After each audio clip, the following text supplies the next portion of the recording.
Olá pessoal, estamos aqui na nossa 10ª aula sobre Aristóteles. Estamos falando lá do terceiro período da filosofia antiga, da filosofia grega, que é o período ontológico ou período da grande síntese, período marcado aí principalmente pelas ideias de Platão e Aristóteles. Então vamos dar continuidades aqui ao nosso estudo sobre a filosofia e o pensamento de Aristóteles. Lembrando que estamos discutindo aqui questões sobre a metafísica do pensamento aristotélico. O Aristóteles discute metafísica, ética, estética, política. Então, justamente aqui nós estamos tratando um pouco da questão metafísica, que de certa forma a metafísica seria justamente ali a maneira como vão se estruturar todas as outras perspectivas dentro do pensamento de Aristóteles. Hoje nós estamos na aula de número 76, aula de número 76, intitulada A Substância como Causa do Devir. Lembrando mais uma vez, devir é movimento, devir é mudança. A filosofia antiga sempre lidou com essa ideia ali da questão da mudança. As coisas mudam ou não mudam. Hoje a gente vai ver dentro da perspectiva aristotélica como que essa mudança ela aparece, principalmente relacionada à ideia de substância. Se você não lembra mais ou menos o que é a substância, dá uma olhadinha nas aulas anteriores ali, que eu fiz ali umas 3 ou 4 aulas explicando mais ou menos como que o Aristóteles compreende esse conceito, essa ideia. Vamos lá então. Com a indagação sobre a natureza da substância, se entrelaça na metafísica a investigação em torno das substâncias particulares. Então, a obra metafísica, que nós já estamos falando aí umas 4 ou 5 aulas, ela vai tratar justamente da questão o que é a substância. E quando se discute sobre a substância, também se pensa sobre substâncias particulares. Por exemplo, começa a se pensar sobre uma série de coisas relacionadas à substância. A substância, ela de maneira geral, ela vai tratar ali da questão do ser, tá? O ser do homem, o ser de um determinado objeto, o ser disso, o ser daquilo, o ser da justiça. Mas agora a grande questão, né, que a gente vai procurar trazer aqui é justamente como isso se entrelaça com as substâncias particulares, né? Quando a gente for discutir um pouco sobre as questões éticas, estéticas, políticas, isso aqui vai ficar um pouco mais claro. Porque é justamente a ideia do ser, a ideia da substância que aparecem ali, justamente como fundamento de outras perspectivas ali que o Aristóteles vai tratar. Mas no desenvolvimento da aula a gente vai discutir um pouco sobre essas questões e principalmente ali sobre a questão dessas substâncias particulares. Nesta segunda investigação, Aristóteles é guiado pelo critério que ilustra num passo famoso do livro número 7. Aqui a gente vai discutir então agora uma forma que o Aristóteles vai tentar justamente lidar com essa questão aí das substâncias particulares. Então lá no livro da Metafísica, no livro número 7, ele vai justamente utilizar, digamos assim, um método para tratar dessas questões. Então, para Aristóteles, né, esse método, esse passo aí para se entender essa questão das coisas particulares, funciona mais ou menos dessa forma. É necessário partir das coisas que são mais cognoscíveis ao homem, a fim de alcançar aquelas que são mais cognoscíveis em si. Então Aristóteles está dizendo, deve-se partir primeiro daquilo que o homem consegue apreender com mais facilidade, aquilo que é mais facilmente visto, entendido, tocado, sentido, para daí passar-se a estudar, a investigar aquilo que é mais abstrato, aquilo que é em si. Então, primeiro se parte das coisas ali que a gente conhece, para depois chegarmos ali em coisas mais abstratas, digamos assim, tá? Do mesmo modo que, no campo da ação, se parte daquilo que é bom para o indivíduo, a fim de que se consiga fazer seu o bem universal. Então, primeiramente, né, quando você vai explicar ali para um indivíduo o que é o bem, talvez você não comece com essa ideia de um bem universal, daquele bem que é justamente o ser, digamos assim, né, pelo menos dentro da perspectiva lá de Platão, tá? Mas o bem em si, não se parte dessa explicação, até porque as pessoas não vão entender, mas começa se explicando aquilo que é mais cognoscível ao homem. Então começa se falando de atitudes boas, fala-se de uma atitude, de uma ação, daquilo que se faz, aquilo que não se deve fazer, para daí se explicar o bem em si. Então são passos que o Aristóteles procura dar justamente para poder tratar essa questão. Mais facilmente cognoscíveis para o homem são as substâncias sensíveis. Que tipo de substâncias aqui o Aristóteles está tratando, tá? Está tratando daquelas substâncias que podem ser sentidas, tocadas, cheiradas, experimentadas, vistas. Parte-se primeiro dessas substâncias sensíveis para daí se partir para substâncias, digamos assim, mais complexas, ou substâncias em si.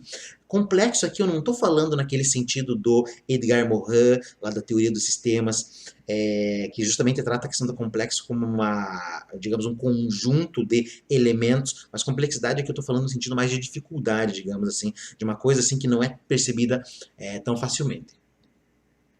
Portanto, destas se deve partir na consideração das substâncias determinadas. Primeiro se parte, então, das substâncias particulares, tá? Das coisas que estão ali vistas, lançadas no mundo, para depois se chegar ali numa substância geral.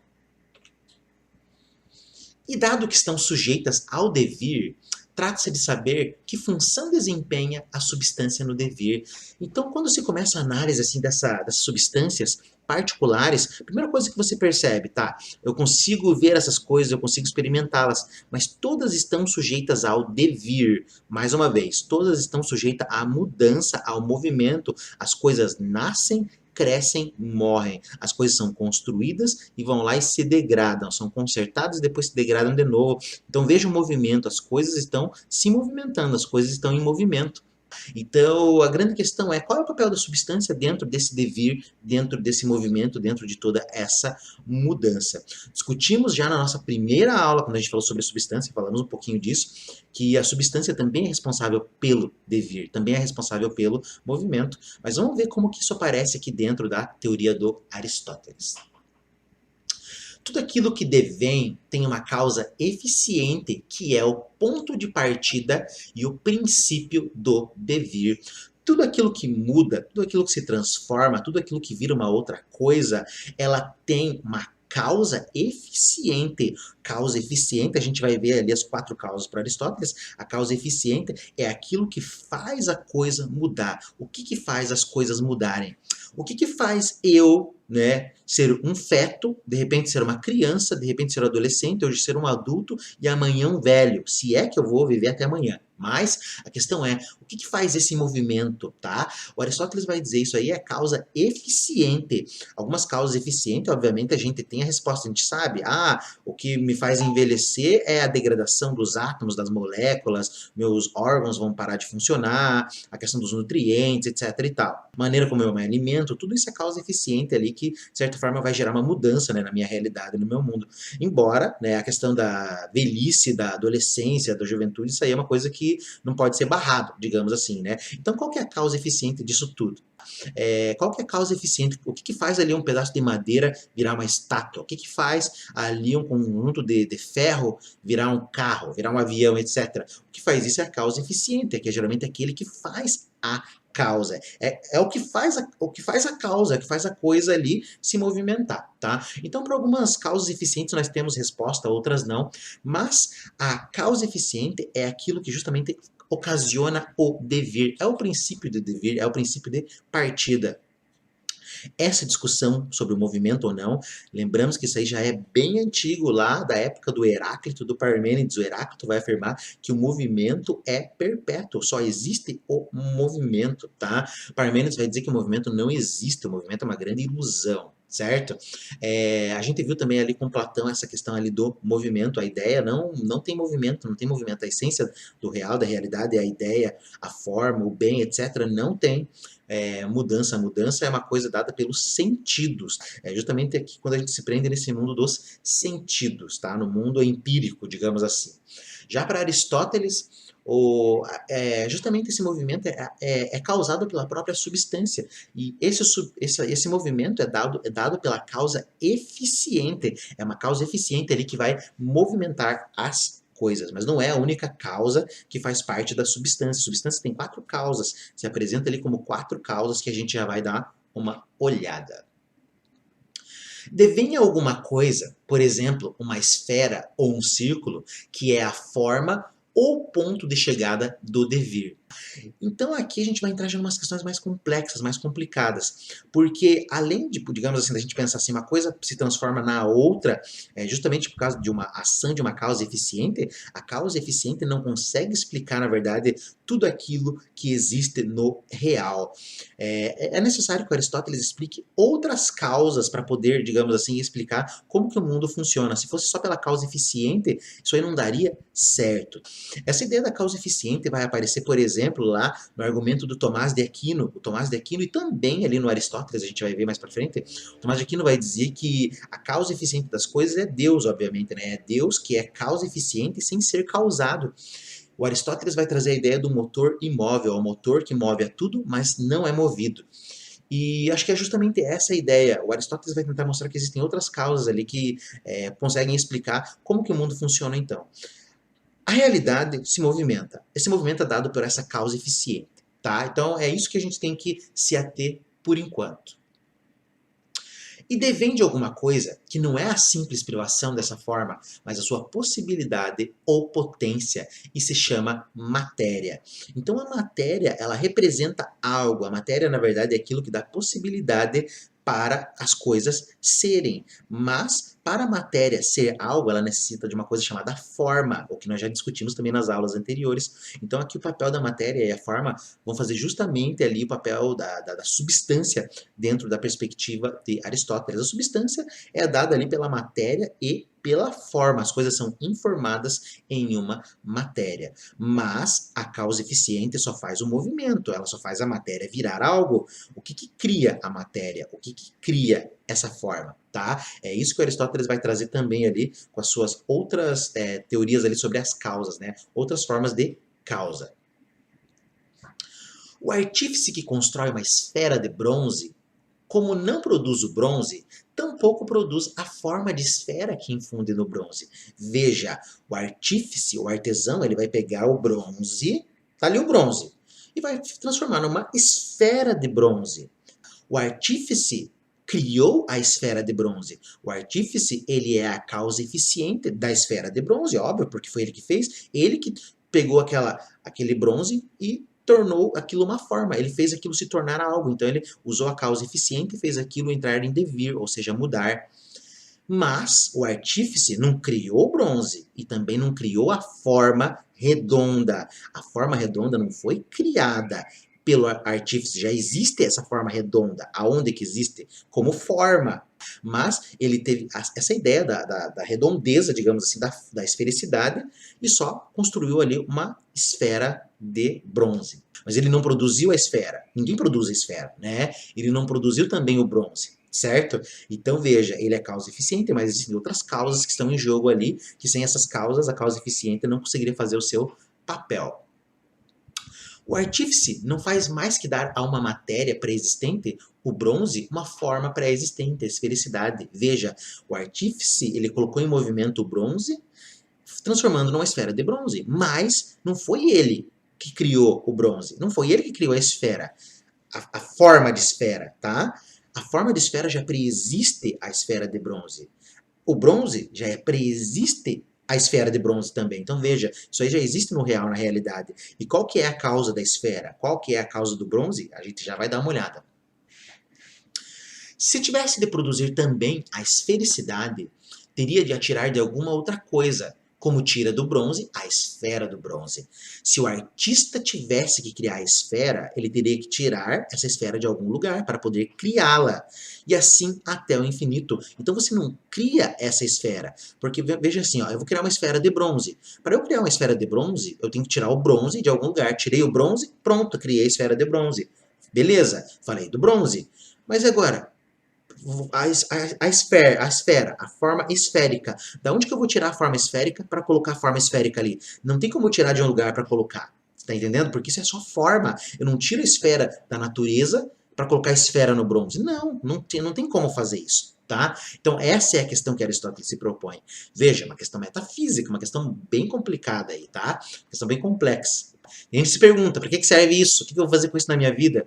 Isso aí é para você conseguir justamente pensar sobre questões justamente ali abstratas e também questões ali relacionadas à matemática, à geometria, tá? Quem estuda, por exemplo, filosofia da geometria, filosofia da matemática, a lógica, teoria dos conjuntos, etc e tal, vê justamente todas as questões aparecerem, pularem de volta ali, são questões assim muito importantes, tá? Mas a gente não vai discutir isso agora, só lá no momento oportuno. É evidente, pois, que a forma ou espécie que se imprime na matéria não devém. Pelo contrário, o que devém é o conjunto da matéria e forma, sínulo, que desta toma o nome. Então aqui o Aristóteles vai mostrar o seguinte, tá? A forma não vem, digamos assim, antes. A matéria também que está ali, ela tem, de certa forma, uma forma. Mas a causa eficiente vai justamente juntar a matéria com uma forma, e daí surge uma determinada substância, daí surge um objeto.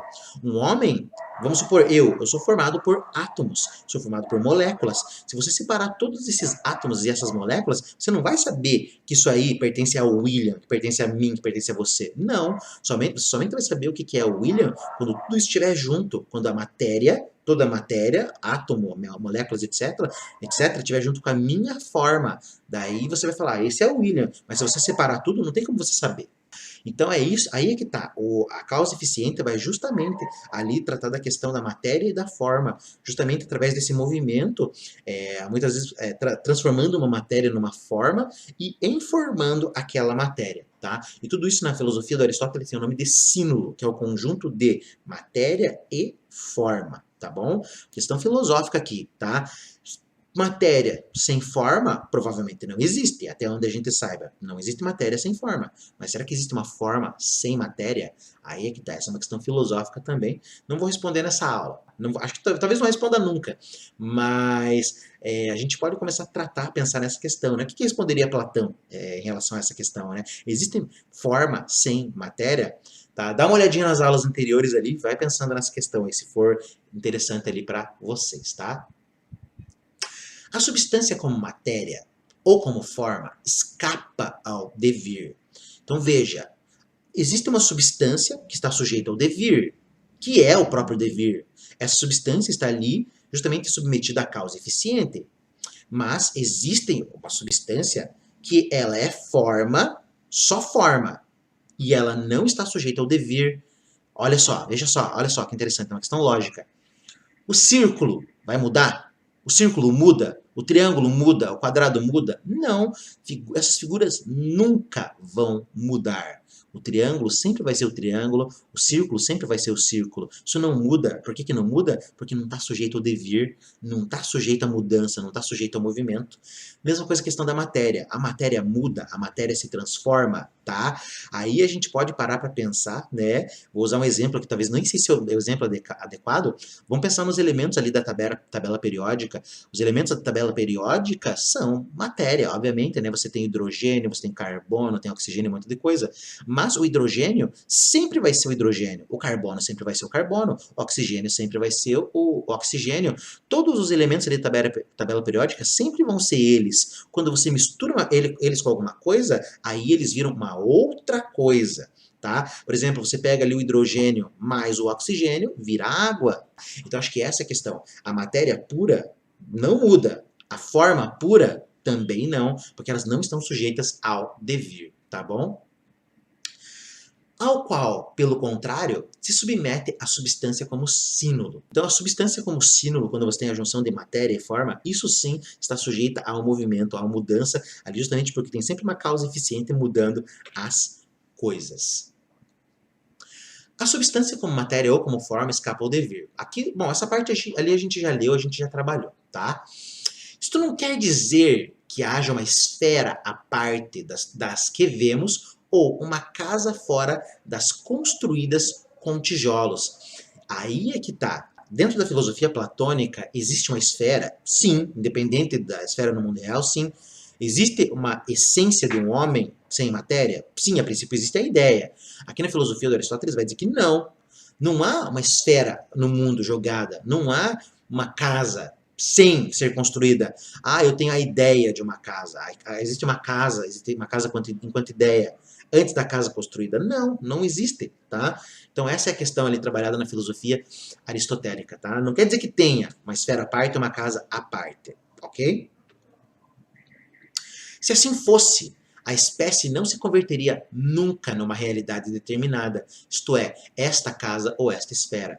Se a esfera fosse algo à parte, como que você ia transformar esse negócio à parte em algo concreto? Como que eu poderia pegar o bronze ali, digamos assim, puro, né, a matéria pura, e transformar em um bronze, por exemplo, transformar numa estátua de bronze? Como que eu vou pegar a matéria pura e transformar em algo? Não tem como eu fazer isso, tá? Então, provavelmente não tem como pegar a ideia de esfera e transformar em algo. Não, não tem, não existe isso fora. Aí é que tá. A espécie exprime a natureza de uma coisa. Não diz que a coisa existe, tá? Então aqui a gente vai trabalhando uma questão assim, existenciária da filosofia de Aristóteles. A espécie é justamente ali aquela forma. A forma vai dizer o que é uma coisa, mas não quer dizer que a coisa realmente exista. Tem forma, o círculo é claro que tem, o círculo tem forma, mas isso não quer dizer que ele exista. A vida tem forma, talvez tenha, mas não quer dizer que isso exista. O sofrimento tem forma, talvez tenha, mas não quer dizer que isso exista, tá? Então acho que é essa a ideia aí. Espécie, a forma, não significa dizer que algo realmente existe. Algo existe enquanto junção de matéria e forma. Quem produz a coisa tira de algo que existe a matéria, o bronze. Qualquer coisa que existe e tem em si aquela espécie, a esfera de bronze. Mais uma vez, então a causa eficiente vai tirar de algo para colocar em algo. Ela não vai criar do nada para justamente criar algo novo. Não, ela vai tirar de alguma coisa, vai tirar do bronze, para daí criar a esfera de bronze. É aí que a esfera, o círculo vai aparecer. A realidade determinada é a espécie que já subsiste nessas carnes e nestes ossos que formam Calhas ou Sócrates, os quais certamente são distintos pela matéria, mas idênticos pela espécie que é indivisível. Aí é que está. Enquanto substância, as coisas existem como matéria e forma. Calhas e Sócrates, eles têm matérias diferentes, obviamente, porque eles têm átomos diferentes, eles têm ali, digamos, moléculas diferentes, o corpo deles é diferente, mas a forma que eles têm é idêntica, que é a forma de homem, a forma de ser humano, tá bom? A espécie, tá? É algo indivisível dentro dessa perspectiva, porque você não consegue dividir o homem. Mais uma vez, a gente já tratou disso lá na nossa primeira aula. A substância ali é algo composto, a substância é algo que não pode ser dividido na sua parte. Eu não tenho como dividir o homem em moléculas e falar que isso é homem. Não, isso são moléculas. Quando você junta isso e tem a forma de homem, daí sim é um homem, tá? Por isso que a forma é indivisível, não se divide forma. A substância é, portanto, a causa não só do ser, mas ainda do devir. Então a substância, ela é causa das coisas, ela é princípio das coisas, mas ela também ocasiona o movimento. É a substância, através da causa eficiente, que vai ocasionar esse devir, essa mudança. No primeiro livro da Metafísica, Aristóteles distinguirá 4 espécies de causas, repetindo uma doutrina já exposta na física. Então Aristóteles, ali no livro da Metafísica, ele vai tratar de 4 causas, tá? Essas causas são muito importantes para você entender justamente essa questão da substância e do movimento. Falamos ali bastante da causa eficiente, que é o que faz o movimento. Vamos ver ali outras causas para tentar entender. Uma citação aqui agora do Aristóteles. Das causas, fala-se de 4 modos, ou seja, existem 4 causas, tá? Chamamos causa primeira a substância e a essência necessária, pois que o porquê se reduz em última instância ao conceito logos, que, sendo o primeiro porquê, é causa e princípio. A segunda causa é a matéria e o substrato. A terceira é a causa eficiente, isto é, o princípio do movimento. A quarta é a causa oposta a esta última, o objetivo e o bem que é o fim, o telos de cada geração e de cada devir. Primeira causa, tá? A causa que ele está falando ali é a causa formal. É a causa que tem justamente ali a forma. É a forma da esfera, é a forma do quadrado, do triângulo, é a forma do homem. É justamente aquela substância, digamos assim, que não pode ser divisível, tá? Segunda causa é a própria matéria. A matéria, tá? É aquilo que vai justamente ser informada depois pela forma. Forma, causa formal primeira. Causa material depois, tá? Terceira causa eficiente. A causa eficiente vai juntar a matéria e juntar a forma. E daí formar alguma coisa que vai estar sujeita ali ao devir, ao movimento. A quarta é a causa final, ou seja, é o objetivo, é o fim para que algo foi feito. Qual é o fim de tal coisa? Por que o cara vai fazer uma esfera de bronze? Por que o cara vai fazer uma estátua? Por que o cara vai fazer uma espada de ferro, tá? É o porquê. Por quê? Qual é o objetivo? Qual é o fim? Mesma coisa. Por que existe o homem? Por que existe o cachorro? Por que existe o animal? Por que existe isto? Por que existe aquilo? Pergunta metafísica. A resposta dessa questão é uma resposta metafísica, que é justamente do que nós estamos tratando. Por quê? Qual é o fim? Qual é a finalidade? Qual é o objetivo? Questão ética. Na questão ética, Aristóteles vai dizer que o fim do homem é a felicidade. Algumas filosofias existencialistas vão dizer que não existe esse fim, tá? Na verdade, é o homem que produz o seu próprio fim. Mas isso é uma outra história que a gente não vai discutir nesse momento. Mas agora é claro que estas 4 causas são verdadeiramente tais só enquanto se reduzem todas à causa primeira, à substância, de que são determinações ou expressões diversas. Então são todas essas causas ali que vão gerar uma série de coisas que existem na realidade. Tudo que existe no real, no mundo, o carro, o homem, a casa, o computador, a webcam, a sala de aula, tudo isso é formado pelas 4 causas: a causa eficiente, a causa formal, a causa material, a causa final, etc. E todas elas se remetem lá à primeira delas, que é justamente a substância. A substância é o substrato da realidade que permite justamente todas estas causas. Naquele primeiro ensaio da história da filosofia, que Aristóteles nos oferece precisamente no primeiro livro da Metafísica, ele põe à prova esta doutrina das 4 causas para se certificar se os seus predecessores haviam descoberto outra espécie de causa, além daquelas enunciadas por ele nos escritos de física. Então, quando Aristóteles escreveu aquela pequena história da filosofia, que nós já tratamos também, o Aristóteles começa a se questionar se os autores anteriores já tinham apresentado essas 4 causas, tá? A causa eficiente, a causa formal, a causa final, a causa material, e ele mostra que, de certa forma, os filósofos anteriores haviam trabalhado elas, mas de maneira muito confusa e, digamos assim, separando todas elas e não unindo, como Aristóteles procura mostrar. A conclusão da sua análise é que todos se limitaram a tratar de uma ou 2 das causas por ele enunciadas. A causa material e a causa eficiente foram admitidas pelos físicos, a causa formal por Platão, enquanto da causa final só Anaxágoras teve um certo indício. Então veja, né, esses filósofos, esses autores trataram da causa material e eficiente, tá? Os físicos trataram disso, Platão tratou da causa formal, e enquanto Anaxágoras teve uma ideia da causa final. Mas nenhum deles ali uniu tudo isso numa teoria como fez o Aristóteles. Agora a citação do Aristóteles. Mas estes trataram delas confusamente, ou seja, trataram das causas de maneira confusa. E se num sentido se pode afirmar que as causas foram indicadas antes de nós, num outro sentido pode dizer-se que não foram indicadas inteiramente.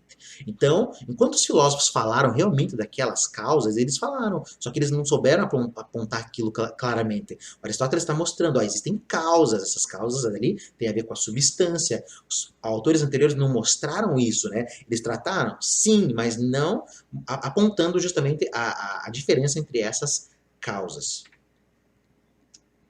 Aristóteles está assim consciente de inserir-se historicamente na pesquisa estabelecida pelos seus predecessores e de levá-la à sua culminação e clareza. Então Aristóteles está totalmente consciente ali, justamente do trabalho de pesquisa dos filósofos anteriores, mas ele justamente entende que ele está dando um passo a mais e mostrando algo que os filósofos anteriores não mostraram, não apontaram, que é justamente essa doutrina das 4 causas.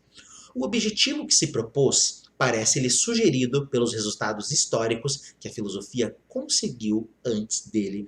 Então Aristóteles parece que ele chega à ideia justamente de que, né, esse resultado atingido por ele é um resultado ali justamente da evolução, do desenvolvimento da filosofia. A filosofia está marchando, a filosofia está progredindo. Começou lá com Tales e agora ela está crescendo, ela está se desenvolvendo, tá? Então é justamente isso, tá, que o Aristóteles traz.